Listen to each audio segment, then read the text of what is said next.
За халзан бүрэгдийн төслийг хэрэгжүүлснээр Монгол улс их хэмжээний ашиг олно. Дэлхийд хөгжлөөрөө тэргүүлнэ гэдэг байгаа. За тийм ч үз. Гэхдээ энэ сонсгол дээр бол би өмнө нь яг бүтэн сонссон. Сонсгол учраас сонссон. Экологи эдийн засгийн үнэлгээ хийгдэг байгаа. Эдийн засгийн аж холбогдлыг ойлгуулад байгаа. Экологийн ямар алдагдлалд орох юм? Дараа нь бид нар экологоо нөхөн сэргээх гэж хичнээн доллар дэлхийгээс гуйх юм бэ. За энэ төсөл дээр байгаль орчны менежментийн төлөвлөгөө гарсан. Наривчилсан үнэлгээ гарсан. Техник эдийн засгийн үндэслэл нь бэлэн болсон. Тэгсэн хэрнээ экологи эдийн засгийн үнэлгээ нь хийгдээгүй. За дээрэс нь усны нөөц нь тодорхойгүй. Халзан бүрэгдээ төсөл хэрэгжихэд 300 литр секунд ус хэрэгтэй гэж байгаа. Одоогийн тогтоосноор 9 литр секунд. Хоёрхан худагтай. За хар ус нуураас 17 км зайд, ховд голоос 12 км зайд гэж байгаа. Лицензийн талбайг оруулаад бодоод үзэхээр 5 км зай гэж ингээд дахиад нэг юу хэлээд байгаа байхгүй юу? Талбай хэлээд байгаа.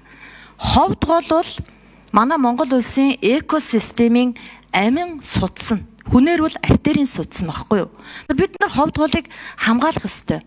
Энийг олон улсын донор байгууллагууд экосистемийг дэмждэг, нөхөн сэргээлт хийдэг олон улсын байгууллагууд ховд голыг таслаж болохгүй шүү гэдэг байр суурь баримталдаг. Гэтэл энэ ховд голын яг хаяан дээр нь усны нөөц нь тодорхойгүй ийм төсөл хэрэгжих гээд байгаамаа. За би зүгээр ингэж бодож байна. Би бол усны нөөцгүй болсон говийн бүсийн гишүүн. Бид нар говьд өнөөдөр гадаргын ус татах гэж бид өнөөдөр уул уурхайдаа зориулсан газрын гүний усаа яаж гадаргын усаар нөхөх вэ? Яаж турбаагаар ус татах вэ гэдэг дээр шаналаад маш их ажиллагаа хийж байгаа. Бид нар гадны байгууллагуудаас мөнгө гуйж байгаа. Хөвцөөрөн барь эднэр гэд. Гэтэл өнөөдөр баруун монголчууд энэ дээрээ санаа зовж байгаа нь зөв шүү дээ. Би бол ховдын гишүүдэд хандаж хэлмээр байгаа. Би бол усгүй газрын гишүүн. Усгүй байхын зовлонг мэднэ. Экосистем яаж алдагддгийг зовлонг мэднэ. Уур амьсгалын өөрчлөлтөнд яаж өртөж байгаа, яаж эхнээсээ нүүлгэн шилжүүлэлтэнд өртөж байгаа вэ гэдгийг газар дээр нь биеэр тулсан бүсийн гишүүн багхгүй юу. Тэр манай ховдын гишүүд энийг сайн бодож энэ эдийн засаг экосистемийн үнэлгээг заавал хийх ёстой.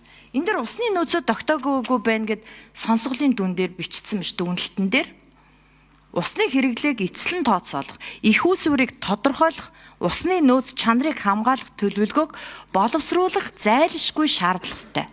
Мөн байгаль орчны нөлөөллийн наривчилсан үнэлгээг харьяа яамнаас өгсөн зөвлөмжийн дагуу сайжруулах ёстой.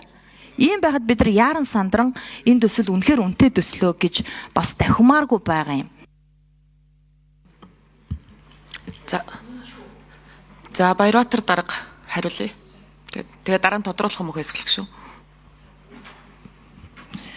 Тэгээ мөнх хэсгэлэн гишүүдтэй яг санал нэг байгаа. Тайланд бас яг энэ асуудлаар бол тусгацсан. Ер нь гол асуудал бол бидний усны асуудал бол их чухал байгаа. Тэгээд энэ экологийн үнэлгээ бол хийгдэг байгаа. Энийг бол хийгдэж зайлшгүй. Иргэдэд би бас тайландаа тусгацсан байж байгаа. Иргэдэд бүр танилцуулж батлуулах гэж байгаа. Иргэдэд танилцуулж батлуулах зайлшгүй. Ер нь бол том юуг нь үзэх юм бол энэ өнөөдөр нөөц тогтоох шатанд явж байгаа асуудал.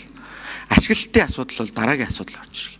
Магадгүй ашиглахгүй ч гэж магадгүй гэж үзэж байна. Хоёр боловсруулах үйлдвэр барих хэрэгтэй юм байлээ.